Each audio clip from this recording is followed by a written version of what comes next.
అక్కడ ఆ ఏరియా పక్క టీడీపీ, మొన్న వైసీపీ వచ్చినప్పుడే ఇక్కడ టీడీపీ వచ్చింది.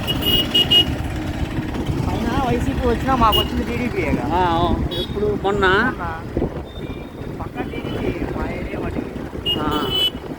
ఈసారి 50-50 ఛాన్స్ ఎవరికి, కాంగ్రెస్గానో టీడీపీకి 50-50 ఛాన్సెస్. వైసీపీ అంటే